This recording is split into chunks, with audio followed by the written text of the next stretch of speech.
আর যদি কোনো রকম 15 দিন ভোটটা মানে পরে হতো, তাহলে আপনার অপোজিশনে যিনি ছিলেন তিনি হার্ট অ্যাটাক করতেন। তো টেকনিক্যালি করা হয়েছে নাকি আপনার স্বতঃস্ফূর্তভাবে আপনি এটা আসলে? যেহেতু আমি marketing student, zero cost marketing বলে একটা কথা আছে, সেটার মধ্য দিয়ে করেছি। So it was plan actually, little bit. So ওই আমরা পিকি ব্লাইন্ডার্সে যেটা দেখেছিলাম যে পুরো গ্যাংস্টার ফ্যামিলিতে সবাই গ্যাংস্টার থাকে আর কি। সেই ফাইটটা আসলে খুবই ভয়ঙ্কর একটা ফাইট হবে। We will resist. জিনিসটা শুনলেই অনেকেই মানে না এটা কি যেন, এটা যুদ্ধ নাকি। হাদির একটা রিপ্লেসমেন্ট, এটা তো ধরা পড়ে যাওয়ার কথা। আমরা একটা আসন সমঝোতা করেছিলাম। এই যে সন্ত্রাসী অ্যাটাকের একসাথে অ্যাটাক, পুরো ব্ল্যাক আউট হয়েছে কিছু। আমি বললাম আমি গেলে তো এখন রক্তক্ষয়ী সংঘর্ষ হবে। এটা নিয়ে আমার খুব আফসোস হয়, যদি বেগম খালেদা জিয়া আরো থাকতো হয়তো এটা হতো না। জিয়া রহমানের আদর্শের লোকগুলো যদি আরো বেশি থাকতো এটা হতো না। তো মাঝখান দিয়ে কি হতো, আমি এমপি হইতাম, আমি জয়ী হইতাম, পার্লামেন্টে যাইতাম, কেউ ব্যক্তি হিসাবে বাধা দিতে আসে না, আমি এটার হলো পাহারাদার হব, তার সাথে তো লড়াই বাঁধবে। যে পাটোয়ারিকে আপনারা চেনেন, এই পাটোয়ারি আসলে ভেতর বাহির সব জায়গাতেই বারুদ। ও আচ্ছা, কি না কি হচ্ছে, দূরে থাকি। আসসালামু আলাইকুম প্রিয় দর্শক, আপনাদের সবাইকে আমন্ত্রণ জানাচ্ছি all time bread presence Tarji Kibria শোতে। আজকে আমার এই অনুষ্ঠানে যিনি আছেন তাকে পরিচয় করিয়ে দেওয়ার প্রয়োজন নেই, তাকে দেখলেই আপনারা চিনবেন এবং তার নামই ব্র্যান্ড হয়ে গেছে বাংলাদেশের রাজনীতিতে সমসাময়িক সময়। নাসিরউদ্দিন পাটোয়ারি, আপনাকে অনেক অনেক ধন্যবাদ আমাদের অনুষ্ঠানে আসবার জন্য। জি, আমাকে ইনভাইট করার জন্য আপনাকে অনেক ধন্যবাদ। আপনাকে নিয়ে আসলে আমি মোটামুটি স্টাডি করছিলাম এবং স্টাডি করার প্রয়োজন হয়নি, কারণ আপনার প্রচুর কন্টেন্ট আমাদের সোশ্যাল মিডিয়াতে আসে, একটা দেখলে তো সাজেশন দিতেই থাকে। সো একের পর এক আমি দেখেছি, কিন্তু আমার কাছে সবচেয়ে ইন্টারেস্টিং একটা কমেন্টস যেটা মনে হয়েছে আজকের অনুষ্ঠানে বলে শুরু করা যেতে পারে, সেটা করেছেন আমাদের আরও একজন শ্রদ্ধাভাজন রাজনীতিবিদ যিনি আমার অনুষ্ঠানে এসেছিলেন, গোলাম মাওলা রনি। তিনি লিখেছেন বা তিনি কোনো একটা ভিডিওতে বলেছেন যে আর যদি কোনো রকম 15 দিন ভোটটা মানে পরে হতো, তাহলে আপনার অপোজিশনে যিনি ছিলেন তিনি হার্ট অ্যাটাক করতেন।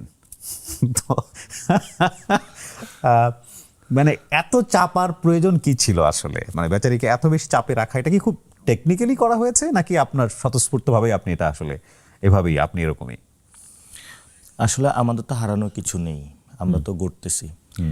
তো ঢাকা লাইক এ কিংডম, মানে আপনার গ্যাং অফ ওয়াসিফপুর যে আমরা মুভিগুলো দেখেছিলাম, পিকি ব্লাইন্ডার্স, ওইখানে যেরকম গ্যাংস্টার যারা তাদের একটা সাম্রাজ্য থাকে এবং তারা অনেক ইগোইস্টিক হয়। তো ফলত তাদের যদি কেউ আঁচড় বসায়, তো বাংলাদেশে আসলে এই ধরনের এই গ্যাংস্টার জগতে যে কেউ আঁচড় বসাবে এটা কখনো মানে উনিও কল্পনা করতে পারেন নাই। তো ফলত একটু যখন আঁচড় বা একটু কথা বললেই একটু মেজাজ হারিয়ে ফেলতেন এবং শেষ পর্যন্ত সিক হয়ে গিয়েছিলেন। তো ওই জায়গাটা হলো রাজনীতির জায়গাটা হলো খুব সহনশীল, যে কোনো জায়গায় যে কোনো সময় চ্যালেঞ্জ আসতে পারে।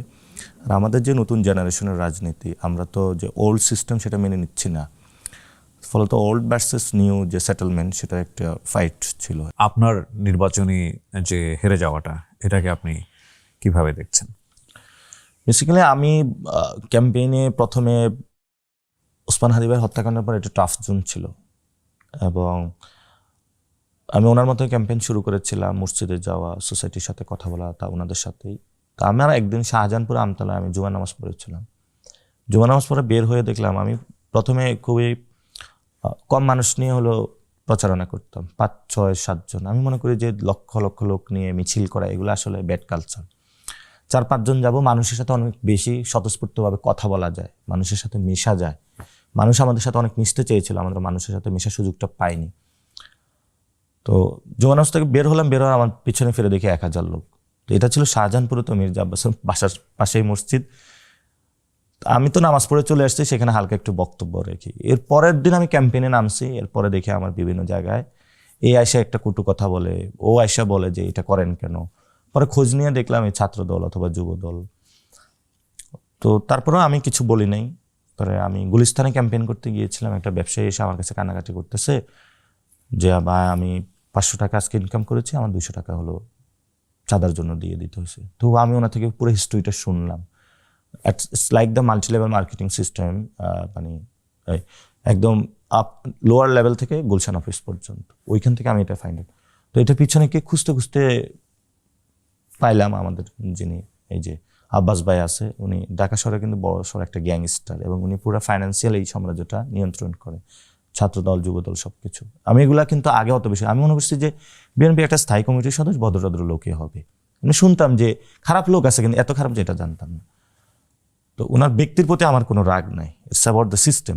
তো পরে আমি কথা বলা শুরু করি এবং দেখি যে তারা আমাকে অনেক হেনস্থা করা শুরু করে। তো পরবর্তীতে আমি আর একটু ইন্টেন্সিফাই করি। পরে আমাকে অনেক থ্রেটেড দেওয়া হয় বিভিন্ন, যে আপনার আমাকে সবাই বলে যে তোমাকে তো কিন্তু মেরে ফেলা হবে হাদির মতন। তো আমি বলেছি আই ডোন্ট কেয়ার। আমার ওই যে গুলিস্তানে যে লোকটা চাঁদাবাজির শিকার হয়েছে, সেটার দ্বারা যে আমি এফেক্টেড হয়েছি, এটা আমার অনেক মনে নাড়া দিয়েছে। এবং আমার মনে হয়েছে যে বাংলাদেশের হলো আমাদের সবচেয়ে তরুণদের অভাব কি, ইকোনমিক সিস্টেম প্রবলেম। তো তাহলে ব্যবসা দরকার, ম্যানুফ্যাকচারিং হাব দরকার। ম্যানুফ্যাকচারিং হাব কী করে? আপনি যদি দুর্নীতিতে হলে চাঁদাবাজি শিকার হন, আপনি তো ব্যবসা করবেন না। ব্যবসা না করলে আপনার চাকরি হবে না, আমাদের তরুণদের চাকরি না হলে বাংলাদেশের উন্নয়ন হবে না। তো আমার কাছে এটা মনে হয়েছে একটা বড় প্রবলেম ইকোনমিক গ্রোথের ক্ষেত্রে চাঁদাবাজি। আবার হলো লাইসেন্সিংয়ের ব্যবসা, যেটা হলো দুর্নীতি হয়ে থাকে, ওইটাও বন্ধ করতে হবে।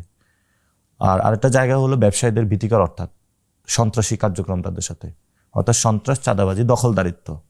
আপনি একটা ব্যবসায়িক প্রতিষ্ঠান দিবেন, সেটা দখল করে বসে আছে। কিন্তু এটা যদি রিমুভ করতে পারে, আমাদের ইকোনমিক যে অবস্টেকলটা সেটা হলো সরলে একজন ব্যবসা করবে, ব্যবসা করলে আমার একটা চাকরি হবে, চাকরি করলে আমার সন্তানের ভালো পড়াশোনা করতে পারবে, সে ভালো এডুকেশন পাবে, আমি হেলথ কেয়ারে ভালো অ্যাক্সেস পাবো, সামগ্রিকভাবে আমাদের সোসাইটিটা ভালো হবে। যে অবস্থায় আছি, গার্মেন্টস সেক্টর আর রেমিটেন্সে দুইটার উপর ডিপেন্ড করে আমার থাকতে পারবো না।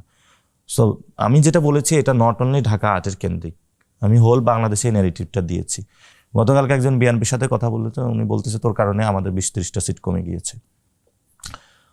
তো আমার জায়গাটা খুবই ক্লিয়ার, আমাদের ইকোনমিক প্রগ্রেস দরকার। ইকোনমিক প্রগ্রেসে এই জায়গাগুলো বাধা, ফলত এইখানে যদি কেউ ব্যক্তি হিসাবে বাধা দিতে আসে, না আমি এটার হলো পাহারাদার হব, তার সাথে তো লড়াই বাঁধবে। তো কেউ যদি সরে যায় তাহলে তো আমার সমস্যা নেই। রাইট, আপনাকে নিয়ে উনি মন্তব্য করেছে যে আপনি এত ভোট পেলেন কিভাবে, সেটা নিয়ে উনি চিন্তিত। সো আপনি এই হেরে যাওয়াটাকে পজিটিভ হিসেবে দেখছেন? আমার তো হারানো হয়েছে। আমার বেসিক্যালি হলো আমি তো গিয়েছিলাম ওই যে মির্জা আব্বাস মহিলা কলেজে, ওইখানে ভোটের গিয়ে দেখলাম খুবই স্লো। তারপরে হলো আমি যখন রেলওয়েতে গেলাম, সেখানে অনেকগুলো আমি তাদের আকাম কুকাম ধরলাম। পরে তো আমাকে ডিরেক্ট মাথায় এসে ঘুষিয়ে মারলো একজন প্রার্থীকে, অবরুদ্ধ ছিলাম, আর্মি উদ্ধার করলো। তো বিকালবেলায় পরবর্তীতে আমি আরও কয়েকটা কেন্দ্রে গেলাম, অব্যবস্থাপনা আমি দেখতে পাইলাম। তো ওইখানে ছোট ছোট রিগিং হচ্ছিল আর কি। তো তাদের সেট আপটা, এটা বাংলাদেশের যে ইলেকশন সিস্টেমটা, এটা পুরোটা একটা করাপ্টেড সিস্টেম, কর্পোরেট সিস্টেম আর কি।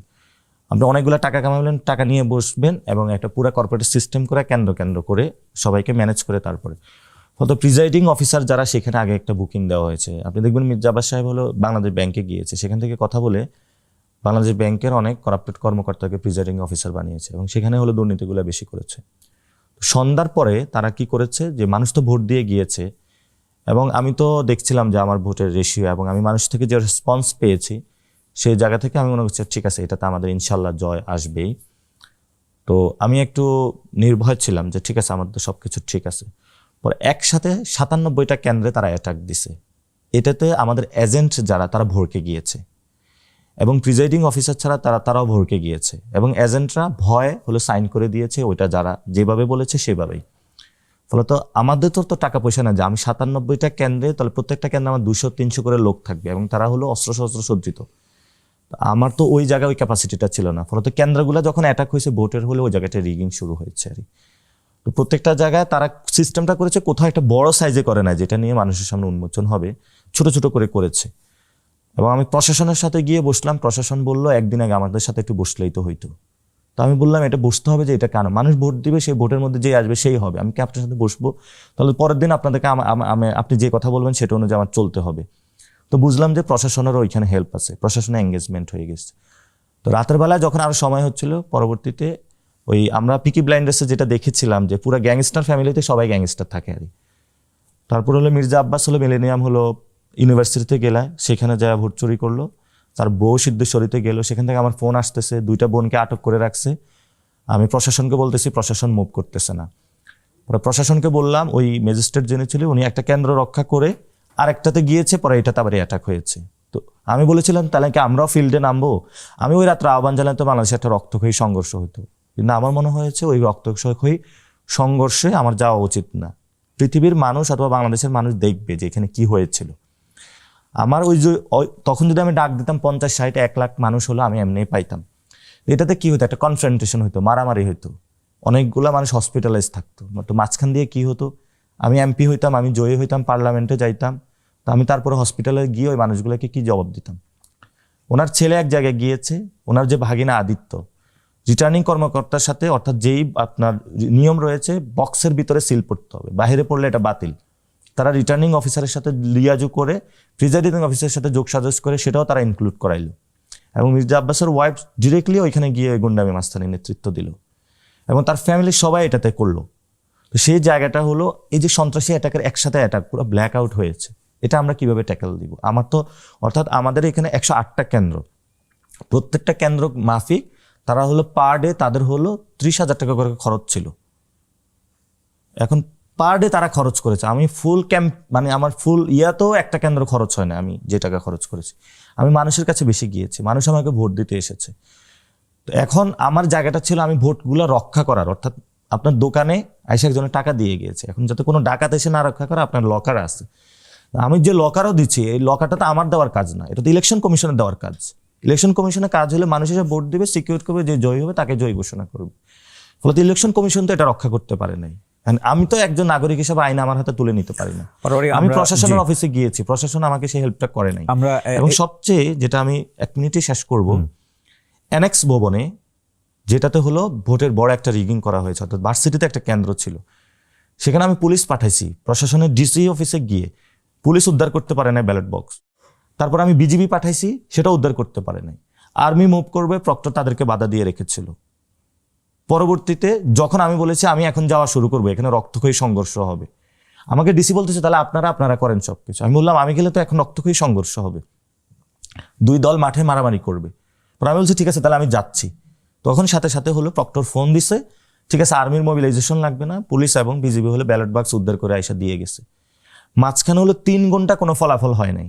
হ্যাঁ, একমত। আচ্ছা, মিডিয়ার ভূমিকা কি ছিল? এত কিছু আপনি বলছেন, আপনার এত আলোচিত জায়গা এটা, আমি 1 মিনিটে আপনার কাছ থেকে শুনতে চাই। বাংলাদেশে বড় একটা ভূমিকা পালন করছে মৌজু মিডিয়া। তারেক রহমান বিদেশে থেকেই সবগুলা এই যারা মিডিয়া হাউসগুলো তাদের সাথে বসেছে। আমাদের মিডিয়া কু হয়েছে ওই রাতে, আমরা প্রশাসনিক কু হয়েছে, মিডিয়া কু হয়েছে। এই আসনে আপনাকে যখন দেয়া হলো এনসিপি থেকে বা আপনারা যে 11 দল করলেন সেখান থেকে, ডেফিনেটলি তাদের জায়গা থেকেও বিষয়টা ক্লিয়ার ছিল যে এখানে পাটোয়ারির মতো কাউকেই দিতে হবে। মানে এখানে 2টা ইস্যু, একটা হচ্ছে আমাদের হাদিকে হারানো এবং তারপরে হাদির একটা রিপ্লেসমেন্ট, আর 2 নম্বর হচ্ছে আপনি যেটা বলছিলেন যে সেই জায়গাটায় খুবই চ্যালেঞ্জ ফেস করতে পারে এরকম কাউকে দেয়া। এবং আমি আপনার সম্পর্কে এরকম শুনেছি, টুকটাক যতটুকু জেনেছি, সেটা হচ্ছে আপনি বাই ন্যাচারালি এরকম খুব চ্যালেঞ্জ নিতে পছন্দ করেন। আপনার সম্পর্কে এরকম একটা গল্প আমি শুনেছি, আমি জানি না কতটুকু সত্য, আপনার মুখ থেকে শুনবো। আপনি জেল থেকে বের হয়ে ভর্তি পরীক্ষায় নাকি 11তম হয়েছিলেন। জি, এটা আপনারা জানেন কিনা জানি না, তার মানে ও কি পরিমাণ মেরিটোরিয়াস, এবং ঢাকা ইউনিভার্সিটিতে সেটা।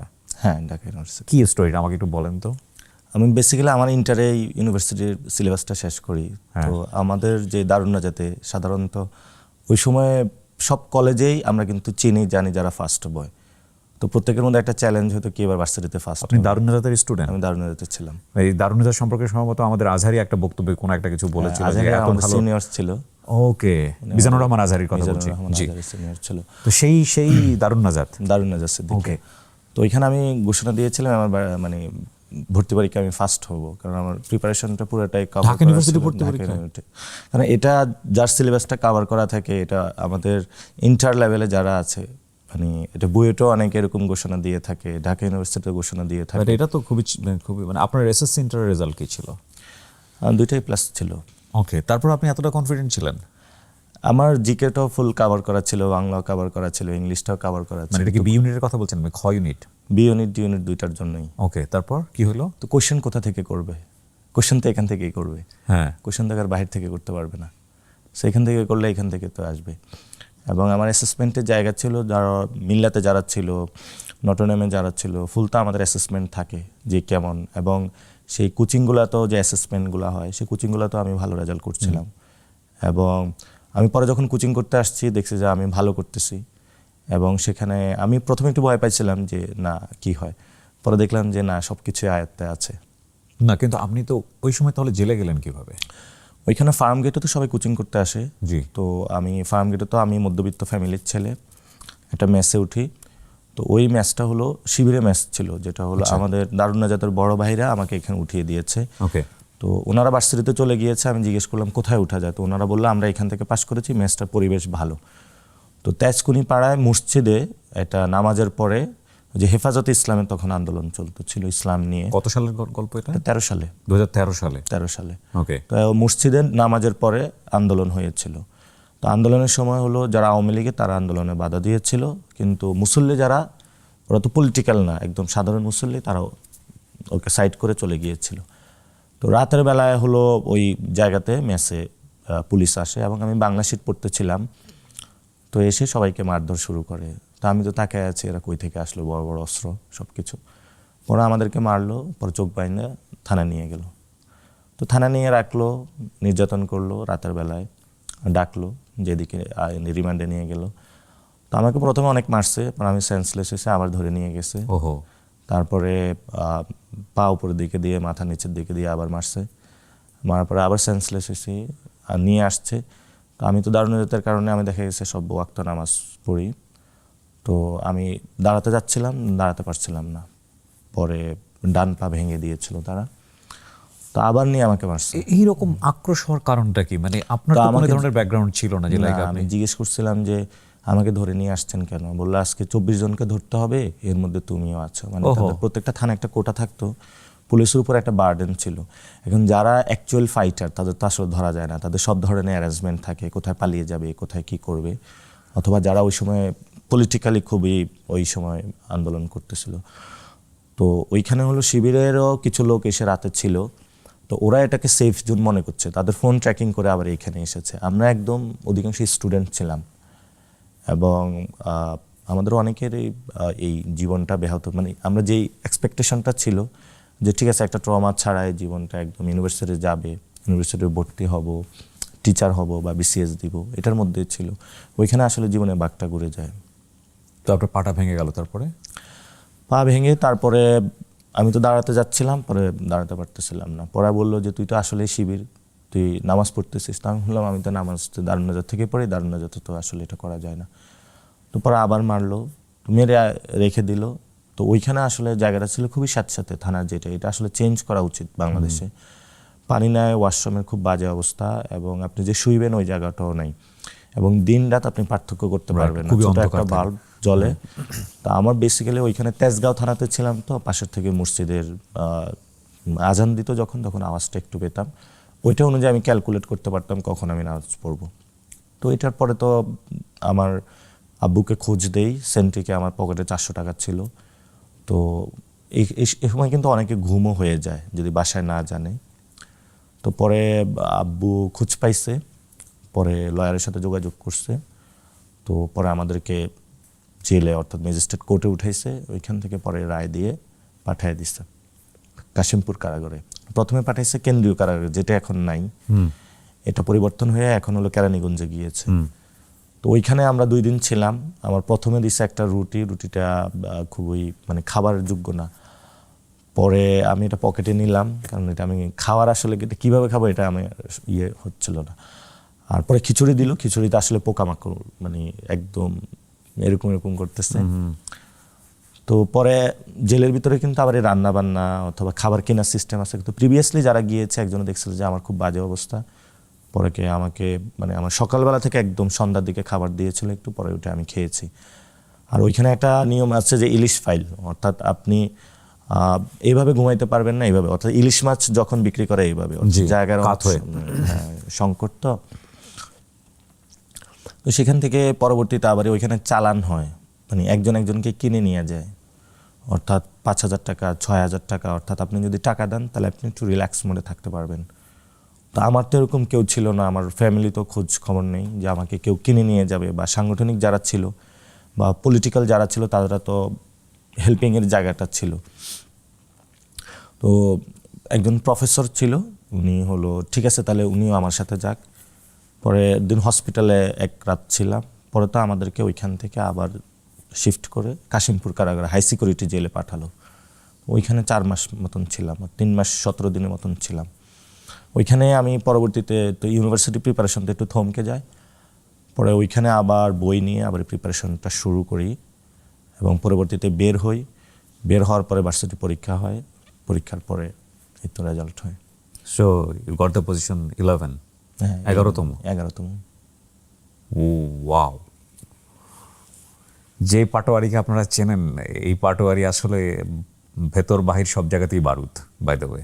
সো 11 হওয়ার পরে আমি শুনেছি 11 হওয়ার পরে ও স্যাটিসফাইড ছিল না এবং ও ফাইন্ড আউট করার চেষ্টা করছিল ওর তো আসলে 1 হওয়ার কথা, কেন হতে পারলো না, রাইট? না, তখন তো এটা মেনে নিয়েছি যে মানে আমি ফাইন্যান্স ডিপার্টমেন্টে পাইতাম, অ্যাকাউন্টিংয়ে পাইতাম। তো এক ম্যাম বলতেছিল যে তুমি মার্কেটিং নাও। উনি সিনিয়র মেম্বার ছিল আফরিন ম্যাম।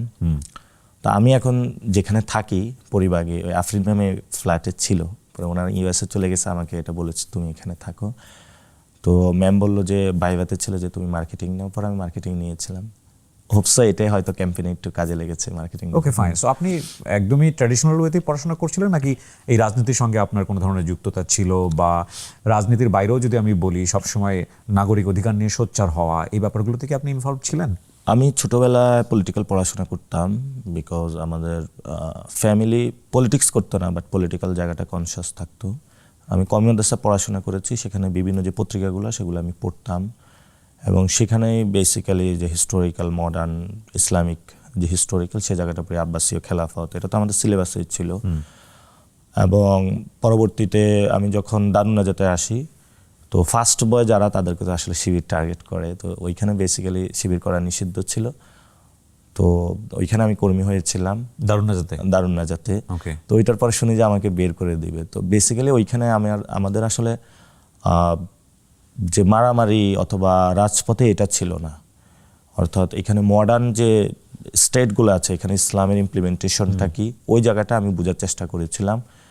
এবং সেখানে আমাদের তো তরিকার মাদ্রাসা ছিল, অর্থাৎ সারসিনা সরসিনা তরিকার মাদ্রাসা, আমি ওইটারও দায়িত্বে ছিলাম, ছাত্র হিজবুল্লাহরও দায়িত্ব ছিলাম, কারণ বাই ম্যান্ডেটরি ছাত্র হিজবুল্লাহ করতে হতো।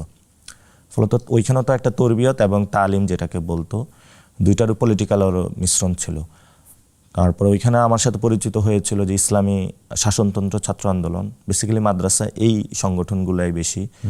ওইখানে ছাত্রদল বা ছাত্রলীগ এগুলো অত বেশি ছিল না, কারণ আমাদের ইসলামিক আন্ডারস্ট্যান্ডিং জায়গা থেকে, অর্থাৎ থিওলজিক্যাল অ্যাসপেক্ট থেকে ছিল। আর ভার্সিটিতে এসে যে সেকুলার যে পার্টিগুলো সেগুলোর সাথে আমার ইন্ট্রোডাকশন হয়েছিল। ওকে। সো আমরা 24 যে জুলাইয়ের যে ঘটনাটা, ওই সময়টাতে আপনি কি ধরনের অ্যাক্টিভিটিসের মধ্যে ছিলেন? বেসিক্যালি আমাদের দুইটা ফ্রন্টিয়ার ছিল। বেসিক্যালি আমি তো ক্যাম্পাস থেকে আন্দোলন ছিলাম, এবং সেখান থেকে আমরা 2018-এ চাইছিলাম যে ওভারথ্রো করার জন্য শেখ হাসিনাকে, বাট ওইটা সামহাও আমরা ফেইলড হয়েছিলাম। বাট আমাদের সেই জায়গাটা কিন্তু আমরা ডে বাই ডে কাজ করতেছিলাম। তো আন্দোলনটা যখন হচ্ছিল, আন্দোলনে যখন এমন একটা জায়গা চাচ্ছিল যারা পলিটিক্যাল ফেস ছিল না, তো ওই সময় নাহিদরা ছাত্র শক্তি গঠন করে। এর আগে আমরা একটা স্টেপ নিয়েছিলাম যে আমরা পলিটিক্যাল পার্টি গঠন করব করোনার পরেই, কিন্তু আমাদের কাগজপত্র গুছানো হয় নাই, যার জন্য আমরা গঠন করতে পারি নাই। আমরা ওই সময় একটা সমাধানে পৌঁছি যে মানুষ, এই যে ছাত্র যে সংগঠনগুলো এগুলো কিন্তু লেজুর ভিত্তি হয়, তাহলে আমরা যদি একটা লেজুর ভিত্তি না করে একটা ইন্ডিপেন্ডেন্ট অর্গানাইজেশন করি, we can fight for the students. ওই আইডিয়া থেকে এই ছাত্র শক্তিটা হয়েছিল, এবং আক্তার হোসেন নাহিদকে সেটাকে দায়িত্ব দেওয়া হয়, because they were the running student. আমাদের দুইটা ভাগ ছিল, আমরা যারা সিনিয়র ছিলাম আমরা আন্দোলনকে দুই ভাগে বিভক্ত করেছি। যারা ফ্রন্টায়ার ছিল ওইখানে আমরা কলা ভবন কেন্দ্রে, সেটাতে হাসনাত অ্যাড হয়েছে, সায়েন্সকে কাভার করার জন্য সার্জিস অ্যাড হয়েছে, আর টিএসসির জায়গাটা হলো নাহিদ বুঝতো, ফলত 3 জনের একটা প্যাকেজ ছিল। আর বিহাইন্ড দ্য সিনে যারা স্টুডেন্ট নয় তাদের একটা ফুল সাপোর্ট বডি ছিল, লাইক দ্যাট জুডিশিয়ারি থেকে শুরু করে, ব্যুরোক্রেসি থেকে শুরু করে, ইন্টারন্যাশনাল কমিউনিটি সাপোর্টিং বডি থেকে, এবং যারা সিনিয়র নেতৃবৃন্দ তাদের সাথে কথা বলা, এই জায়গাটা হলো আমাদের কাজটা ছিল। তো নাম কি হবে আন্দোলনের, যেমন আমি বলেছিলাম সোনার বাংলা আন্দোলন, বিকজ আমার জায়গাটা ছিল যদি সোনার বাংলা করতে পারি, বৈষম্য বিরোধীর পর এই জায়গাটা আমরা বাংলাদেশ পুনর্গঠনে এটা কাজে লাগাইতে পারবো, আমি ব্রডার অ্যাসপেক্টে দিয়েছিলাম। বাট যারা রানিং স্টুডেন্ট তাদের মধ্যে ওই জায়গাটা ছিল না, তারা বলছে এখন এই ধর্মার তক্তা পেরেক যে একটা থাকে না, এই যে এখন কারেন্ট যেটা, তারপরে সেটা অ্যান্টি ডিসক্রিমিনেশন এসেছিল। তো এরপর আন্দোলন শুরু হয়েছিল, এবং আমরা বুঝছিলাম যে শেখ হাসিনা যখন সুপ্রিম কোর্টের এই রায়টা তারা রিভ্যাক করলো, তখনই বুঝছিলাম তার কোনো ব্যাড ইন্টেনশন আছে। আমরা ওইটা দিয়ে তাকে ক্যাপচার করা শুরু করছি। তো আন্দোলন যখন একটা পর্যায়ে আসে, তখন দেখা গেছে যে স্টুডেন্টদের এঙ্গেজমেন্টটা অনেক বেশি বাড়তে শুরু করে। আর বেসিক্যালি আন্দোলনগুলোতে হয় মানে কারেন্ট কোনো সলিউশনের জন্য ওই সময় ছোটো ছোটো চাকরি পাচ্ছিল না অনেকে, কোটা বিরোধী আন্দোলন। তো এটাতে যখন ভায়োলেন্ট আকারে তারা রূপ দিল তখন তো বেসিক্যালি প্রথমে আমি অত ইন্টারেস্ট ছিলাম না, বা কারণ আমার 2018 যে কোটা মুভমেন্ট সেটা থেকে খুব ব্যাড এক্সপিরিয়েন্স আছে আমার। তা আমি বলছিলাম যে কোটা বিরোধী আন্দোলনে এটাতে না, যদি হাসিনা স্টেপ মুভমেন্ট সেটাতে আমি রাজি আছি। তো তারা বললো যে ঠিক আছে আমরা দেখি কি হচ্ছে আগে, হাসিনা যেহেতু এটা নিয়েছে, এটা শুধু নট অনলি কোটা, এটা তার আর বড় ব্যাড ইন্টেনশন আছে, আমরা একটু ট্রাই করে দেখি। তো সেখান থেকে পরবর্তীতে আন্দোলন শুরু হলো, আন্দোলন এগোচ্ছিল, আমরা বিহাইন্ড দ্য সিনে সব ভাইয়ের সাথে যোগাযোগ করলাম। কারণ আমাদের এই যেমন স্টুডেন্টদের মধ্যে একটা ক্যাম্পাসের পরম্পরা থাকে, আমাদের পলিটিক্যালও কিছু পরম্পরা থাকে আর যে প্রিভিয়াসলি কারা করেছে, কারা করেছে, কোথায় যেমন আমাদের ডাকসু আন্দোলন হয়েছিল। কিন্তু 2018 থেকে যদি আপনাদের টার্গেট থেকে থাকে যে হাসিনা স্টেপ ডাউন, একটা মুভমেন্টের দিকে যাওয়া বা আলটিমেট টার্গেটটাই ওটা, তো আপনারা যখন এই ধরনের সংগঠন করছেন, হাসিনার গোয়েন্দা বা যারা ছিল সেখান থেকে এটা তো ভেরি রিস্কি একটা জব, এটা তো ধরা পড়ে যাওয়ার কথা। আমরা একটু ইনভিজিবল ছিলাম, আমাদের পাঠচক্র চালাইতাম। আচ্ছা। এবং এটা এত ছোট ছিল যে এটা মানে তারা টের পায় না, এবং টেকনিক্যাল ওয়াইতে এক একজনে এক একটা দায়িত্ব পালন করেছি আমরা, লাইক দ্যাট। কেউ দেখেছে পলিটিক্যাল জায়গা, কেউ দেখেছে থিওরির জায়গা, কেউ দেখেছে স্ট্র্যাটেজির জায়গা, কেউ দেখেছে ফাইন্যান্সের জায়গা, এবং প্রত্যেকে আমরা কিন্তু ইন্ডিপেন্ডেন্ট। আমরা কোনো কম্বো একসাথ না, একটা ব্যক্তি না, প্রত্যেকের আলাদা স্ট্র্যাটেজি আছে, প্রত্যেকের আলাদা ওয়েতে। কিন্তু যখন এটা একসাথ মিলা হয় তখন এটা একটা শক্তিশালী জায়গা আছে। এবং সেই জায়গাটা যখন আন্দোলন শুরু হয়েছে প্রত্যেকের জায়গাটা কাজ করছিল, লাইক দ্যাট আমরা কোথায় মিছিলটা করব, কোন দিকে যাবে, কিভাবে করব। এমনি যখন আমাদের যদি ব্রডার আসপেক্টে আন্দোলন যখন হচ্ছিল, ক্যাম্পাস থেকে তো আমাদের বের করে দিয়েছিল, এবং তখনও ওইখানে আমি ছিলাম যে আমরা বের হয়ে যাচ্ছি, তাহলে আমরা এখন যদি বের হয়ে যাচ্ছি তখন কখন ব্যাক করব। আপনাদের তো না মানে পুরো স্টুডেন্টদেরকে তো ভ্যাকুয়াম করে দিল নাকি? হ্যাঁ, স্টুডেন্টদেরকে। কিন্তু আমাদের হাতে লিডিং পয়েন্টটা ছিল, আমার জায়গাটা ছিল আমি একটু সামনেকে একটু বুদ্ধি পরামর্শ বেশি দেই। কারণ মানে আমার কাছে বাংলাদেশের পলিটিক্সটা খুবই ক্লিয়ার। সো এটা এখন কোথায় যেতে হবে, কোথায় কী করতে হবে, আই নো দ্য ফ্যাক্টস। এখন তবে ঠিক আছে আমরা ক্যাম্পাস থেকে চলে যাই, স্টুডেন্টরা বললো না যাবো না, আমরা বলছি না, ইটস টাইম টু গো। কারণ পুরা আর্মি থেকে শুরু করে সবাই সামনে দাঁড়ায় আছে, পুলিশ, তো ফাইট করার মতন আমাদের আসলে ক্যাপাসিটি নেই।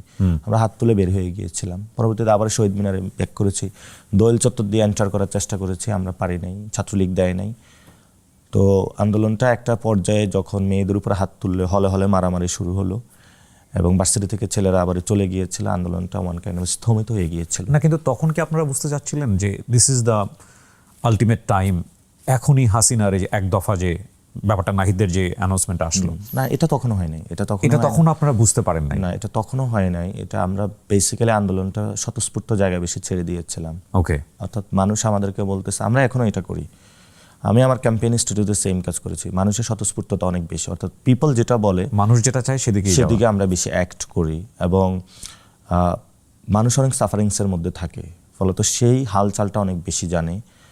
তো আমরা যখন আন্দোলনটা একটা পর্যায়ে হয়ে গিয়েছিল যে যখন কোনো পলিটিক্যাল দলও নামতে ছিল না, এবং আমার মনে আছে আমি পল্টনে সবগুলো পলিটিক্যাল দলের সাথে মিছিল করতেছিলাম, পুলিশ গুলি করেছে।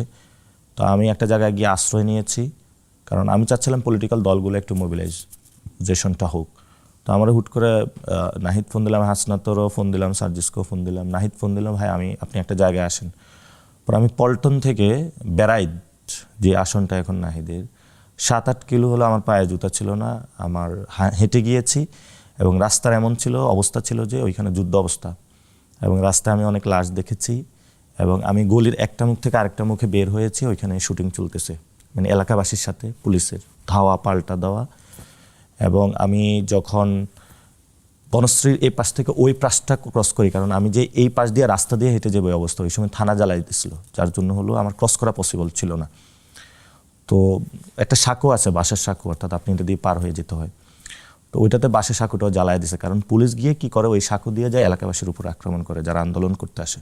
তো আমি একটা বাঁশ দিয়ে ওই সাঁকোতে ফালাইছি, পরে সাঁকোটাতে দিয়ে, মানে এটা ধরার পাশ তো কিছু ছিল না, ডলতে ডলতে হলো ওই পাশে, আল্লাহ কীভাবে যে নিয়ে গেছে। পরে গ্রামের ভিতর দিয়ে হেঁটে হেঁটে একজন আমাকে সহযোগিতা করেছে, ওইখানে গিয়ে উপস্থিত হয়েছি। পরে আমার ফোনও আমার সাথে, নাহিদের ফোনও আমার সাথে। পরে ওই দিন তো আব্দুল কাদের 9 দফা দাবি দিল, এগুলো নিয়ে আমাদের কথাবার্তা চলতেছিল। হাসনাত সার্জিসকেও যে টোনা আমরা পেলাম মনে হইলো তার কোনো গোয়েন্দা সংস্থার কাছে। তো নাহিদ বললো যে ভাই অপশন কি? আমরা বলতেছিলাম অপশন একটাই, ভিজিবল থাকতে হবে, আমরা মরে যাই কিন্তু ভিজিবল থাকতে হবে, আমাদের পালানোর কোনো ওয়ে নেই, যে অবস্থায় তখন এসে গিয়েছিলাম আমরা। আমি শর্ট করে বলেছিলাম। তো পরবর্তীতে আমরা একসাথে রাতে ঘুমাইছি, পরে রাতে অনেক গোয়েন্দা সংস্থার অনেক লোক আসছে, তো আমরা ছাদে চলে গিয়েছিলাম। তো ছাদে যাওয়ার পরে ওরা গোয়েন্দা সংস্থা অনেকেই উপরে উঠতেছিল। তো প্রথমে ওরা নাহিদকে দেখে, নাহিদ আমাকে বলে যে ভাই আপনি পিছনে যান, যদি দুইজনে চলে যায় আমি যে গুম হব এটা আসলে আমি টের পাবো না। তো পরবর্তীতে নাহিদকে গোয়েন্দারা দেখেই বলল যে পাইছি। তো তারপরে তাকে নিয়ে গেল। তা আমি তো সারা রাত অবস্থা খারাপ, যে বাসায় ছিলাম ওই বাসায় আমাকে আর ঢুকতে দিতেছিল না, তারা দরজা টরজা আটকায় বসে আছে। আমি সারা রাত ছাদে বসেছিলাম এবং ফোন দিতেও সাহস পাচ্ছিলাম না, বিকজ দ্যাট আমার তো ফোন ট্রেস করা, এবং ফোনে যদি কোনো রিং হয় সেটা তো টের পাবে। তো আমি সকালবেলায় ওনারা আমাকে এসে একজন বলে গেল, যে বাসার যে মহিলা ছিল, যে আপনি সকালবেলা থাকতে পারবেন, আপনারা এখনই বের হইতে পারবেন। আমি বললাম আমি এখন বের হয়ে কই যাবো, আমার তো এখনই গ্রেপ্তার করবে, আপনি আমাকে স্পেস দেন একটু সকালবেলা পর্যন্ত, আমি ছাদেই বসে থাকি, আমার তো নাহিদকে তো আমি পাবো না সকালবেলা, কারণ বিকজ তাকে যদি গুম করে ফেলে আমি তো এটা জানানোর মতো না, আমাদের কেউ নেই। তো আমাদের ইন্দি মধ্যে তো সব কিছুই আসলে অফ করে দেওয়া হয়েছে, কমিউনিকেশন। পরে আমি সকালবেলা বের হয়ে দেখি যে পুলিশ টুলিশ অনেক। তো পরে আমি একটা সবজি দোকানে ঢুকলাম, একটু সবজি কিনলাম 2 কেজি। তো একটু পরে আমি আমার কাছে মোবাইল, তো একটু পরে আবার হাঁটলাম, দেখি যে আমার পিছনে গোয়েন্দা সংস্থা। তো বুঝলাম যে আমার মোবাইল ট্রেসড। তো পরে আমি একটু পরে একটা ব্রিজ ছিল, ওইখানে মোবাইলটা ফালাই দিছি। তো ওইখান থেকে যাওয়ার পরে 2টা রাস্তা, একটা একদিকে এদিকে, তো আমি মোবাইলটা এদিকে ফালাইছি। মোবাইলের সাথে সাথে তাদের ট্রেসিংটা এদিকে গিয়েছে, ফলে গোয়েন্দা সংস্থা গাড়ি এদিকে গিয়েছে, আমি ওইদিকে গিয়েছি। পরবর্তীতে আমি পুরো পলিটিক্যাল সার্কেলে খোঁজ দিলাম, প্রথম আলোর আসিফ ভাইকে ওইখানে পাঠাইলাম, ট্রেস করলাম, ওভার দ্য হোল ডে খোঁজার পরে ফাইনালি আমি বিকালবেলা নাহিদকে খুঁজে পাইলাম ডিবি অফিসে, এবং সকালবেলা থেকে গুম ছিল। এই হলো সিচুয়েশন ছিল। তারপরে তো ওনারা বের হলেন এবং বের হওয়ার এরপরে আমার ওই সময়টা কেটেছে, দেখা গেছে যে পরবর্তীতে তাকে একটা রাস্তার পাশে তো ফালাই গেছে। পরে হুট করে ফোন দিল, ভাই আপনি কোথায় আছেন? আমি হসপিটালে গণস্বাস্থ্যে গেলাম, ওইখানে তো ডিজিএফআই যারা ছিল তারা সবাই সারাউন্ডেড করে রাখছে। তো ঢাকা শহরে তৎকালীন সময় চলাফেরা করা অনেক টাফ ছিল, আমার 7-8টা গোয়েন্দা সংস্থা দিয়ে ফাঁক দিয়ে চলতে হইতো, কারণ ওইখানে ফাইন্যান্স ম্যানেজ করা, ইনফরমেশন ফ্লোটা জারি রাখা। তো দেখা গেছে আমি ফুল রিস্ক নিয়ে ওইখানে গিয়েছি। সামহাউ এই সময়টাতে সরকারের ভেতর থেকে কোনো ধরনের কোনো সহযোগিতা আপনারা পেয়েছেন? সরকারের ভেতর থেকে আমি বলতে বোঝাচ্ছি যে অ্যাডমিনে যারা ছিল, গোয়েন্দাতে যারা ছিল, পুলিশের ভিতর থেকে ছিল, যেহেতু আপনাদের একদমই না। এই ধরনের না, কারণ আমরা তো ওই সময় হাসিনা আমল থেকে আবরার ফাহাদে যখন হত্যাকাণ্ড হয়েছিল, ডাকসু মুভমেন্ট, তখন থেকে আমরা এই জিনিসগুলো আস্তে আস্তে রপ্ত করতে শুরু করি, ওকে, কিভাবে তাদের চোখ ফাঁকি দেওয়া যায়। আমি কিন্তু বর্ডারে মানে সীমান্ত হত্যার বিরুদ্ধে 54 দিন আন্দোলনে বসেছিলাম। তো আমি শুধু এটা বাংলাদেশ না, ইন্ডিয়ার বিরুদ্ধে এবং বসেছিলাম। সেটা আপনি একাই অলমোস্ট। আমি একাই বসেছিলাম, এটাতে কেউ আর সাহস পায়নি। এবং Bangladesh is the first movement about this matter, fact বেসিসে অ্যাবাউট দ্য বর্ডার কিলিং, এবং সাউথ এশিয়াতে এই ধরনের মুভমেন্ট কমই হয়েছে। আমার এটা নিয়ে অনেক রিসার্চ চলতেছে, ওই মুভমেন্টটা নিয়ে। তো সেই সময় আমার সাথে দেখেছিলাম 7টা গোয়েন্দা সংস্থা আমাকে যখন উঠে নিতে চেয়েছে, তখন কিন্তু আমি জানি বাংলাদেশে তারা কীভাবে অ্যাক্ট করে। তো আমার তখন তো আসলে আমার ওয়াইফ আবার প্রেগনেন্ট 9 মাস, আমার সেই সময়টা একদিকে হলো বাসা। তো আমি তখন তো সময় দিতে পারি না, আমি রাস্তায় আমি ওই হসপিটালে তাকে যে ডাক্তার দেখাইতাম, আমি ওই স্লিপগুলো নিয়ে ঘুরতাম। ফলে তো আমাকে যখন আর্মি আটকাইতাম আমি বলতাম হসপিটালে যাচ্ছে, আমার ওয়াইফ প্রেগনেন্ট। তো এটা দিয়ে অনেকটা ফাঁকি দিয়েছি, কারণ একটু পরে গিয়ে দেখতাম একটা গাড়ি জ্বালানো অবস্থায়, লাইক দ্যাট ইরানে যে যুদ্ধগুলো হয়, আমরা যে সিনারিগুলো, ওই সময় রাস্তার সিনারিগুলো তেমনই ছিল আসলে। বিভিন্ন জায়গায় আর্মি, বিভিন্ন জায়গায় হলো গাড়ি পোড়ানো অবস্থায় রয়েছে, মারামারির চিহ্ন, ইট পাটকেল পড়ে আছে। আপনাদের এই পাট চক্রের জায়গা থেকে, মানে আপনারা যে গ্রুপ অফ পিপল মিলে এই ধরনের কাজ করছিলেন, আপনাদের ফিউচার পাথ কি ক্লিয়ার ছিল? লাইক আপনারা কি করতে যাচ্ছেন? আমাদের এখনো সব কিছু ক্লিয়ার। আমাদের কাছে মনে হয় যে আমরা তো একটা civilization, Bangali civilization, like that Persian civilization. তো আমাদের যে ডেল্টা বেসিন, এই ডেল্টা বেসিনে তো অনেক মানুষ আছে, যেখানে অস্ট্রিক, দ্রাবিড় অনেকে এসে একসাথে হয়েছে। তো এই মানুষগুলো একটা সময় তাদের কিন্তু একটা স্টেটের প্রয়োজন ছিল, যখন সোসাইটি থেকে স্টেট হয়ে উঠলো।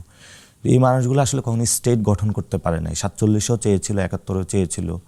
তো 71-ও অবশেষে সফল হয়েছে, কিন্তু আমরা আংশিক পেয়েছি। আমাদের অনেক ভাই কিন্তু আরও পাশে পড়ে আছে। এটা ব্রিটিশ শাসনের কারণেই হয়েছে। ফলত এই মানুষগুলো তো ডিগনিটি নিয়ে পৃথিবীতে বসবাস করতে চায়। ফলত আমাদের নিজস্ব ভাষা আছে, আমাদের নিজস্ব চিন্তা আছে। আমরা তো, আপনি বিদেশে গেলে বলা হবে যে ও আচ্ছা ইন্ডিয়ার পাশে, আমরা তো ইন্ডিয়ান না, আমরা পাকিস্তানিও না, আমরা বাঙালি। এবং আমাদের মেজরিটি মুসলমান, আমাদের একটা আইডেন্টিটি আছে, ফলত আমাদের একটা রাজনৈতিক সংগ্রাম আছে। এই সংগ্রামটা তো পৃথিবীবাসী জানে না, এই মানুষগুলো জানাতে হবে। ফলত আমাদের অনেক লড়াই হয়, লড়াইয়ের পরে এই সংগ্রামগুলো চাপা পড়ে যায়। সো আমরা যে সিস্টেম দেখি, ইলেকশন হলো, ইলেকশনে পার্লামেন্টে গেল, কিন্তু আমাদের যে জাতি অ্যাসপাইরেশনটা আসলে কি, সে অ্যাসপাইরেশনের জায়গাতে আমরা কাজ করেছি।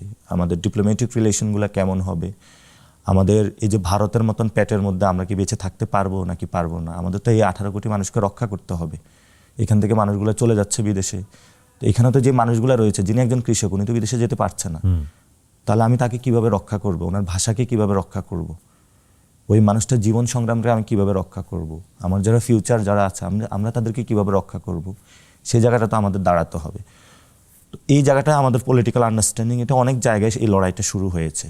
এটা যারা কুর্দিশ তাদেরও আছে, পুরো বিশ্বের অনেক জাতিসত্তার আছে। আপনি ঐতিহাসিক যে ব্যাখ্যাটা করছেন সেই ব্যাখ্যার জায়গাতে আমি ডেফিনেটলি আপনার সঙ্গে একমত, কিন্তু পাথ যদি ক্লিয়ারই থাকে তাহলে আমরা জুনে দেখলাম হাসিনা সরকারের পতন হলো, এবং পতনের পরে যে অ্যাক্টিভিটিসের মধ্য দিয়ে আমরা দেশটাকে এগিয়ে নিলাম বা নির্বাচন পর্যন্ত, এটা কি আপনাদের প্ল্যান মতোই হয়েছে, বা আপনারা যে এক্সপেকটেশন করেছেন সেই এক্সপেকটেশনের জায়গা ঠিক ছিল? এক্সপেকটেশন অনুযায়ী হয় নাই।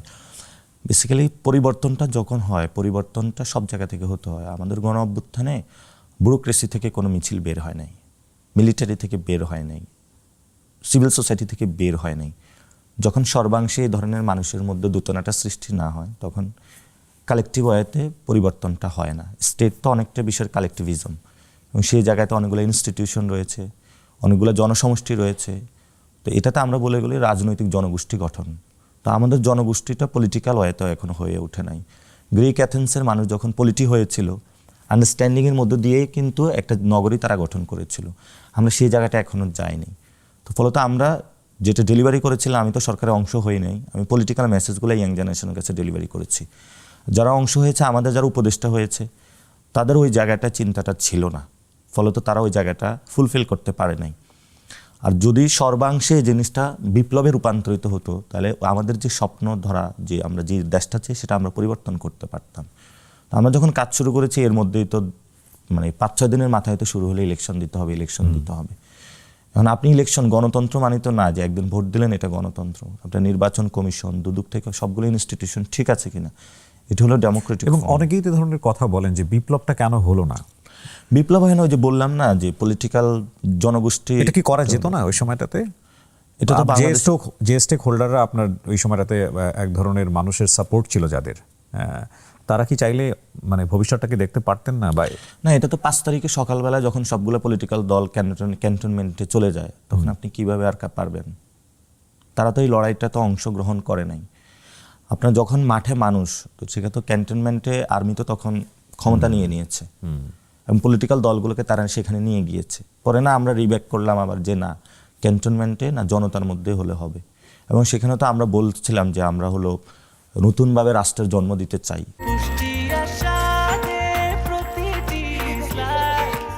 ব্রেকফাস্ট, টিফিন কিংবা স্ন্যাক টাইমে মজাদার আয়োজন মানে অল টাইম ব্রেড। আপনাদের বর্তমান দল এনসিপির সঙ্গে জামাতের যে প্যাক্টটা, সেই প্যাক্টটাও এক ধরনের ফিউচারিস্টিক জায়গা থেকে এক ধরনের পরাজয় কিনা?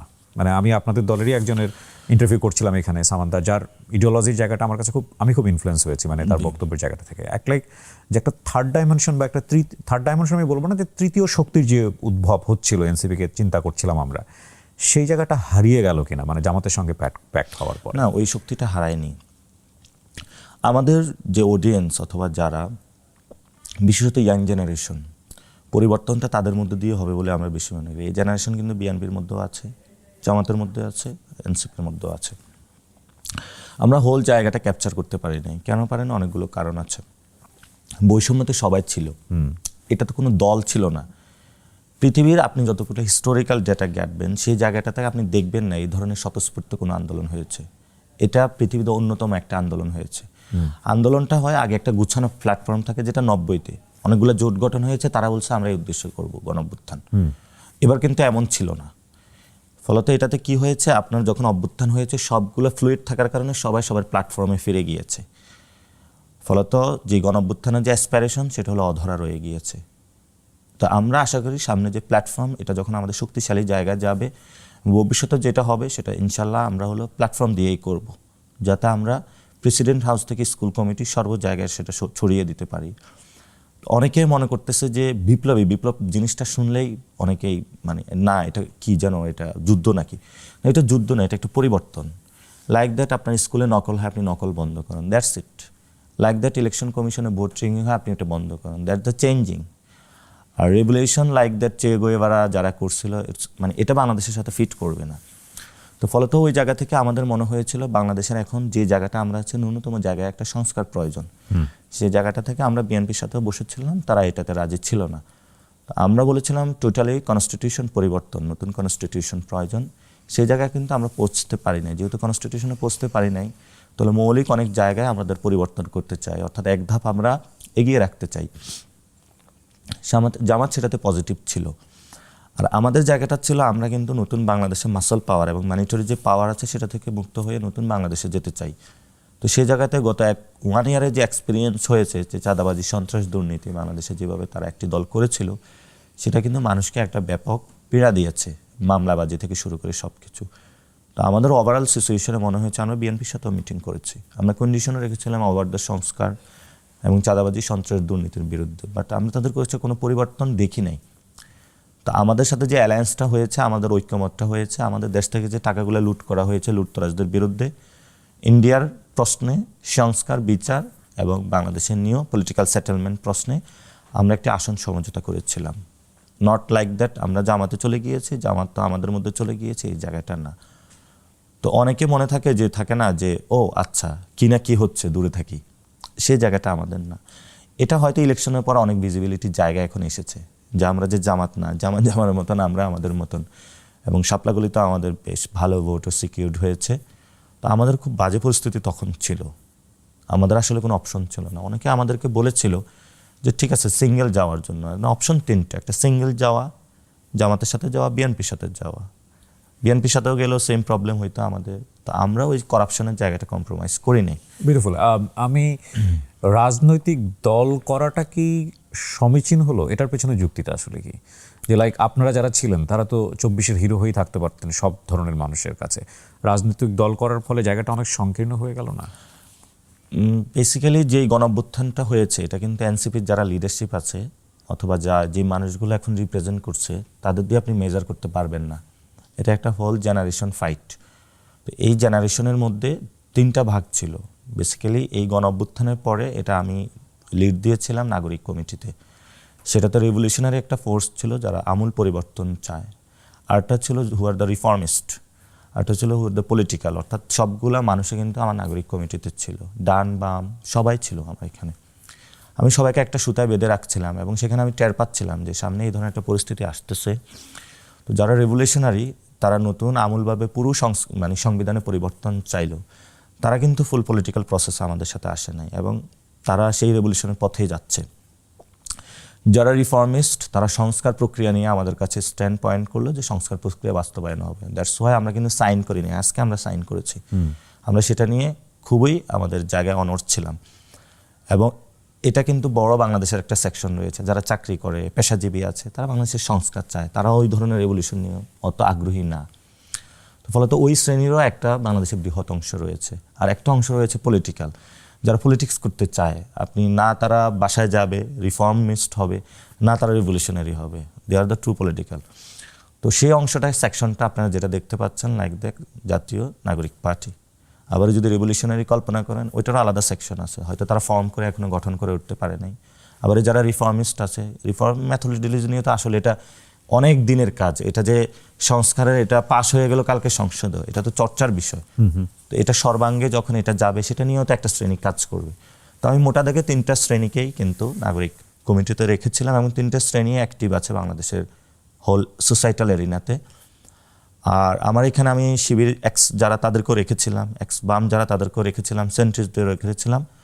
বাট পার্টি হওয়ার পরে আমাদের এটা যখন অ্যালাইনমেন্টটা অনেক স্ট্রং হচ্ছিল সেন্ট্রিস্টে, তো যারা একটু কোর বেশি বাম, তারাও নিজেদের মতন এনপিএ গঠন করলো, আবার যারা আপ গঠন করলো একটা পার্টি। তো আমাদের জায়গাটা আমরা এখন সুসংহত করছি যে আমাদের কিছু লোক সংসদও আছে, কিছু লোক ফিল্ডও আছে, কিছু রেভলিউশনারিও আছে, কিছু রিফর্মিস্টও আছে। আবার অনেকে বিজনেসে চলে যাচ্ছে। যখন একটা স্টেটের সোসাইটিতে দোতনা সৃষ্টি হয়, এটা সর্ব জায়গা থেকে হতে হয়। এখন আমি কালকে বললাম যে মানে আমি পলিটিক্স করতেছি, রেভলিউশন করতেছি, এটার জন্য তো ফাইন্যান্স প্রয়োজন হয়। তো আমি তো ওই করাপ্টেড কোনো বিজনেসম্যানের কাছে যাব না। আমরা হলো দেশীয় যারা বুর্জুয়া, তাদেরকে উঠাতে চাই। ফলত সেই মানুষদেরকে আমরা ফ্ল্যারিশ করে তাদের সাথে আমরা কোলাবরেটর হতে কাজ করি। বাংলাদেশের রাজনীতি বোদ্ধা যারা আছেন তারা হয়তো আপনার কথাগুলোকে অনেক ডিপলি অ্যানালাইসিস করবেন, কিন্তু আমাদের মতো সাধারণ মানুষ যারা রাজনীতি বলতে দুটো মার্কা বোঝে, মানে ভেরি ফ্র্যাঙ্ক, নৌকার ধানের শীষ, ঠিক আছে, সেখানে আরেকটা ব্যান্ডানা নিয়ে, আরেকটা মার্কা নিয়ে এই দুটো মার্কার প্যারালাল হয়ে ওঠা বা প্রতিদ্বন্দ্বী হয়ে ওঠা আসলে কতটা কঠিন, যে কাজটা আপনারা শুরু করেছেন? হ্যাঁ, এই চ্যালেঞ্জটা আমি বেশি ফিল করছিলাম। আমি ইলেকশন কমিশনে আমি রেজিস্ট্রেশন নিয়ে আমি দায়িত্ব ছিলাম। বাইদ আমি এখানে আরেকটা জিনিস বলে নিই, এবারের নির্বাচনের পরে বোধহয় এটা বলাটা খুব মুশকিল যে নৌকার ধানের শীষ, কারণ দাঁড়িপাল্লাকেও সমান পর্যায়ে রাখতে হবে, কারণ দাঁড়িপাল্লা যে পরিমাণ ভোট পেয়েছে অস্বীকার করার কোনো উপায় নেই। জি, দাঁড়িপাল্লা তো ওনারা চলে এসেছে বেসিক্যালি। তো আমি প্রশ্নের উত্তরটা আগে নিয়ে নিই, মানে এটা কতটা কঠিন, মানে এই এটা অনেক কঠিন। এটা হলো নট অনলি বাংলাদেশ, এটা সাউথ এশিয়াতে এই কালচারটা আছে। জি, যে পদ্ম, তারপরে ওই যে পাঞ্জা হাত, তো এটা বাংলাদেশের ধানের শীষ নৌকা। এটা যদি প্রেসিডেন্সিয়াল ফরম্যাট চলে আসে, এটা অ্যাটলিস্ট এই ধরনের যে মার্কার যে জুলুম অত্যাচার, এটা থেকে আমরা একটু মুক্তি পাবো। অর্থাৎ আপনি একটা মার্কা গড়লেন এবং সেটা হলো চোর বাটপারদেরকে দেওয়া শুরু করলেন, এটা হলো বিক্রি হয়, এটা থেকে আমরা মুক্তি পাবো। আর এটা দাঁড় করানো অনেক কঠিন। তো সেই জায়গাতে আমরা কিছু স্ট্র্যাটেজি, আমি যেহেতু ইলেকশন কমিশনে ছিলাম, আমি ওই যে একটু টানা হেসরা শাপলাকলি পাবে, শাপলা পাবে নাকি, এটার মধ্যে দিয়ে কিন্তু আমি পুরো বাংলাদেশের পরিচয় করিয়ে দিয়েছিলাম। এটা যদি আমি এমনি টাকা দিয়ে করতে যেতাম, আমার প্রায় 10 কোটি টাকা প্রয়োজন হতো। ফলত আমি যেটা টেসলার, যেহেতু আমি marketing student, zero cost marketing বলে একটা কথা আছে, সেটার মধ্য দিয়ে করেছি। So it was plan actually, little bit. সো এটা নিয়ে লেখালেখি হচ্ছিল ওই সময়টাতে। হ্যাঁ, so it was plan actually, শাপলাগুলি।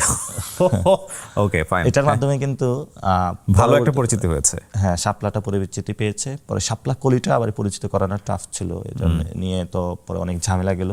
পরে তো আমরা শাপলা কলি পেলাম। তো আমি কিন্তু ওই সময় বেশি কিন্তু নির্বাচন কমিশনে যেতাম, এটা ছোট কাগজ দেওয়ার জন্য যেতাম, বলতাম পাচ্ছি না এটা। তো ওইখানে মার্কা নিয়েও তো আমাদের সাথে বৈষম্য হয়েছে, এটা আলাদা পার্ট, পলিটিক্যাল ওই জায়গাটা আমরা গেলাম না। যেহেতু আপনি যে প্রশ্নটা করেছেন সেটা উত্তর দিয়েছে। এখন অলমোস্ট বাংলাদেশের সবাই হলো শাপলা কলির জন্য। যদি মার্কার র্যাঙ্কিংয়ে বলেন, ফার্স্ট অফ ধান, তারপরে দাঁড়িপাল্লা, তারপরে শাপলা কলি আছে।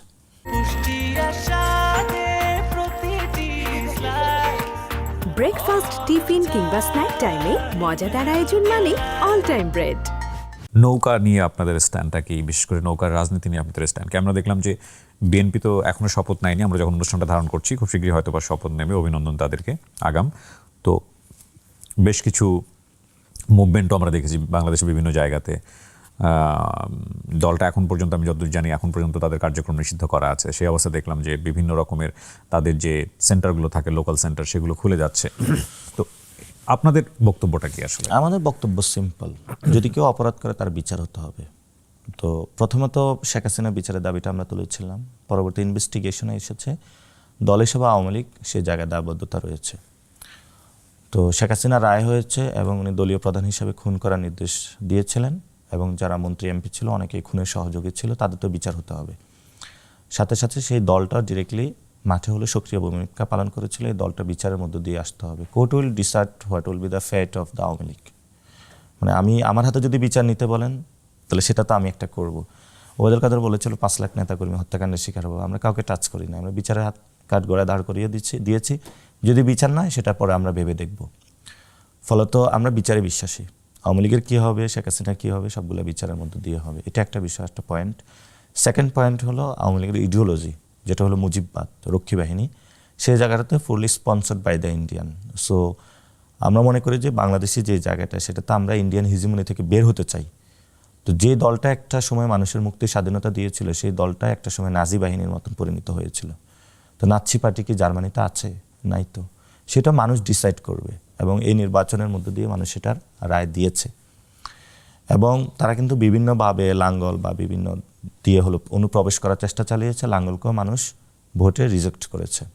এটা গণতান্ত্রিক বা ডেমোক্রেটিক ফরম্যাটে। এবং সাথে সাথে আমরা দেখছি তাদের অফিস উদ্বোধন হচ্ছে, সেটা বিএনপি পারবে না। বিএনপি যদি এটা করতে চায়, তাহলে বিএনপি জনগণের কাছে সেই জবাবদিহিতার জায়গায় তারা যাবে। বাট আমরা মনে করি যে যখন একটা নিষিদ্ধ দল হয়, সেই দলটাকে বিচারের মধ্য দিয়ে চলে আসা উচিত। বিচারের মধ্য দিয়ে আসার পরে তারপরে সে কি বাংলাদেশে থাকবে নাকি থাকবে, কারণ এটা কোর্ট ডিসাইড করবে। সে যদি অপরাধী না হয় তাহলে থাকবে, আর যদি অপরাধী হয় তাহলে থাকবে না। But from the ideological point it's the Indian extension like that. Indian এখানে কোনো মিলিটারি ফোর্স নাই, বাট তাদের একটা সিভিল ফোর্স আছে যারা আসলে ইন্ডিয়ান পক্ষ হয়ে কাজ করে, সেটা হলো আওয়ামী লীগ। তো ফলত বাংলাদেশের ভিতরে থেকে যেই দলটা বাংলাদেশের বিরুদ্ধে কাজ করে, বাংলাদেশের মানুষের বিরুদ্ধে, এবং যেই রাষ্ট্র আমাদের নদী নিয়ে যাচ্ছে, বর্ডার কিলিং করতেছে, সার্বভৌমত্বকে স্বীকৃতি দিচ্ছে না, মুতে বেশিয়ে দিব, একদম সহজ বাংলা যদি বলি, এই ধরনের আচরণ করে, সেই রাষ্ট্রের যদি এখানে এক্সটেনশন থাকে সেটা তো আসলে প্রবলেমেটিক। তো এটা আমরা ইডিওলজিক্যাল জায়গায় ফেস করব, আমাদের সেই সক্ষমতা রয়েছে। পলিটিক্যাল জায়গাটা থেকে রাজপথে মানুষ ফেস করবে, এবং ডেমোক্রেটিক ওয়েতে তারা এখন ফেস করেছে, আর বিচার কাঠগড়ায় তো তারা যেতে হবে। ফলত আমাদের সাথে আওয়ামী লীগের এই জায়গাটা তারা এটার মধ্যে দিয়ে আসতে হবে। আমরা তো প্রস্তাবনা দিয়েছিলাম ট্রুথ কমিশন করার জন্য, রিকনসিলিয়েশনের মধ্যে দিয়ে যাওয়ার জন্য। সেটা যদি সরকার করতে পারতো তাহলে সোসাইটাল স্ট্রাকচারটা আরও ভালো হতো। বাট আমি যেটা এখন অ্যাসেস করতেছি, যদি বিএনপি এটা দেয় এবং সেখানে আওয়ামী লীগ আসে, আওয়ামী লীগ তো জনগণের সাথে একটা ফাইট দেওয়া শুরু করবে। সেই ফাইটটা আসলে খুবই ভয়ঙ্কর একটা ফাইট হবে। We will resist. Okay, so বিএনপিরও তো এখানে বোধহয় মানে আনঅফিসিয়াল একটা দায় আছে, কারণ এই নির্বাচনে জিতে আসার পেছনে আওয়ামী লীগের একটা বিশাল ভোট ব্যাংক বিএনপির জন্য কাজ করেছে, এ ব্যাপারে কোনো সন্দেহ নাই। এবং বিএনপি খুব মানে কনসিয়াসলি সেটার জন্য প্রেও করেছে, বিভিন্ন জায়গায় আমরা দেখেছি সেটা। তো সেই জায়গা থেকে আপনার কি মনে হয় যে বিএনপি আসলে আপনাদের কথা রাখবে নাকি তাদের কথা রাখবে? কি রোল প্লে করা উচিত তাদের আসলে? এটা তো আসলে নির্বাচনের আগে অনেকগুলো কমিউনিটির সাথে মানুষের ডিল হয়, অনেকগুলো সেক্টের সাথে ডিল হয়। এটা হলো বাংলাদেশের হলো মানে খুবই করাপ্টেড একটা পলিটিক্যাল কালচারাল সিস্টেম। আমি যখন নির্বাচনে দাঁড়িয়েছিলাম আমাকে অনেক সন্ত্রাসী ফোন দিয়েছিল যে আমাদেরকে শেল্টার দাও, আমি তোমাকে ফাইন্যান্সিয়ালি হেল্প করি। আমরা বলেছি নো, দরকার নেই। আওয়ামী লীগের র বলেছিল যে আমাদের নিরাপত্তা নিশ্চিত করতে হবে, তাহলে আমরা আমাদের ভোট ব্যাংকটা আপনাদের দিব। আমি বলেছি না, এটা প্রত্যেকটা জায়গায় হয়েছে। ফলত হিস্টোরিক্যালি হলো বিএনপি হয়তো ওই ডিলটা গিয়েছে, আমরা যাইনি। এবং সাথে সাথে একটা বিষয় হলো যে এই যে নির্বাচনটা হয়েছে, এই নির্বাচনে ভারত এবং বিএনপির, আমি মনে করি যে বিএনপির কতিপয় ব্যক্তির একটা ডিল আছে। তো এটা নিয়ে আমার খুব আফসোস হয়, যদি বেগম খালেদা জিয়া আরও থাকতো হয়তো এটা হতো না। জিয়া রহমানের আদর্শের লোকগুলো যদি আরো বেশি থাকতো এটা হতো না। তো বিএনপি দলটার মধ্যে অনেক গুপ্ত ইন্ডিয়ান এজেন্ট ঢুকে পড়েছে। তো ইন্ডিয়ান এস্টাবলিশমেন্টের জায়গাটা হলো সেই বিভিন্ন দলে হলো গুপ্ত করে। তো এটা বিএনপির মধ্যে গুপ্তটা এখন বেশি। তো অনেকে আমাকে বলে আমি রেটরিক কথা বলি, আমি এটা রেটরিক বলতেছি না। বিএনপির যে মুভমেন্ট আমি যা দেখতে পাচ্ছি, তাদের সামনের পরিস্থিতিতে তাদের এটা ট্যাকল দেওয়া অনেক টাফ হবে। তারা তাদের জায়গা থেকে nationalist idea, it's a revolutionary idea, Ziaur Rahman যেটা করেছিলেন, বাংলাদেশি জাতীয়তাবাদ, অর্থাৎ বাঙালি জাতীয়তাবাদের পরে বাংলাদেশি জাতীয়তাবাদের ধারণা উনি নিয়ে এসেছিলেন। তো বাংলাদেশি জাতীয়তাবাদের এটার মধ্য দিয়ে এটা বর্তমানে বিএনপি যেদিকে যাচ্ছে এটা উল্টো দিকে। তো আপনি সবাইকে বলতেছেন আমার যাত্রা হলো দক্ষিণ দিকে, কিন্তু আপনি উত্তর দিকে যাচ্ছেন না। কিন্তু সরকার কি একটু বেনিফিশিয়ারি পজিশনে আছে কিনা? লাইক আপনারা যদি সরকারকে বেশি চাপ দেন, তারা যদি একটু আওয়ামী লীগকে ফ্যাসিলিটেট করে, তো আপনাদের সাথে তো তখন আওয়ামী লীগের ফ্রন্টে এক ধরনের ফাইট হবে ফিল্ডে।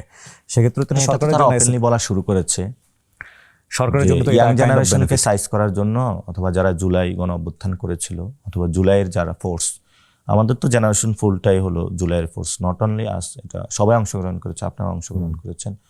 তা আমাদের পুরো বাংলাদেশের যারা জুলাই ফোর্স, এদেরকে হলো সাইজ করার জন্য আওয়ামী লীগকে লেলিয়ে দিতে হবে আর, এবং এটা বিএনপি হলো চুপচুপ করে ঘুমাবে আর।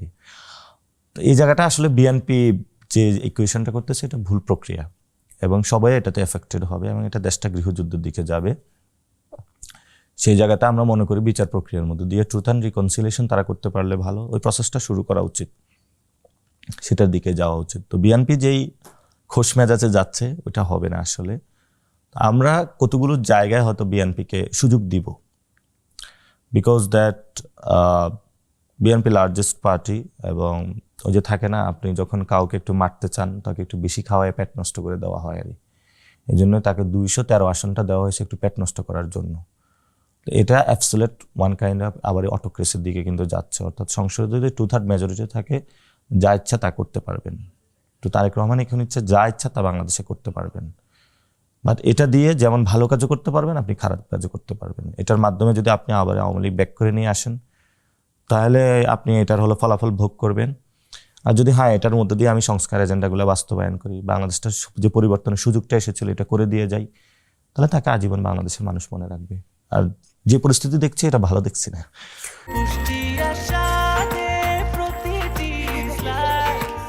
ব্রেকফাস্ট, টিফিন কিংবা স্ন্যাক টাইমে মজাদার আয়োজন মানে অল টাইম ব্রেড। সম্ভাবনার বাংলাদেশ দেখতে চাই পাটোয়ারি আপনাদের হাত দিয়ে, সুন্দর একটা বাংলাদেশ দেখতে চাই। আমরা জানি পথটা অনেক কঠিন, এবং আপনাদের বক্তব্য যারা বিশ্বাস করেন, আপনাদেরকে যারা মনে করেন কাণ্ডারি হিসেবে, তাদের জায়গা থেকে আপনার এই বক্তব্য ডেফিনেটলি এটা অনেক কঠিন একটা জায়গা, এবং সেখান থেকে একটা নতুন সূর্যের বাংলাদেশ, নতুন একটা বাংলাদেশ, সেটা কবে আসবে আমরা জানি না, কিন্তু আপনারা পথ হেঁটে চলেছেন এবং আমরা বিশ্বাস করি সবাই মিলেই আমরা সেই বাংলাদেশটা নিয়ে আসতে পারবো।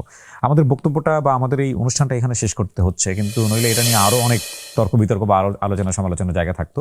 তবে এটা ঠিক যে ভবিষ্যতেও আপনার সঙ্গে হয়তো আমাদের বসা হবে, এবং নিশ্চয়ই আমরা আপনাকে পাবো। অনেক ধন্যবাদ আমাদেরকে সময় দেওয়ার জন্য। ধন্যবাদ আপনাকে। জি দর্শক, আজকের মতো এখানেই শেষ করছি আমরা।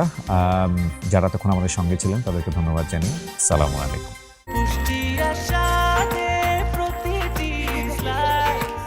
ব্রেকফাস্ট, টিফিন কিংবা স্ন্যাক টাইমে মজাদার আয়োজন মানে অল টাইম ব্রেড।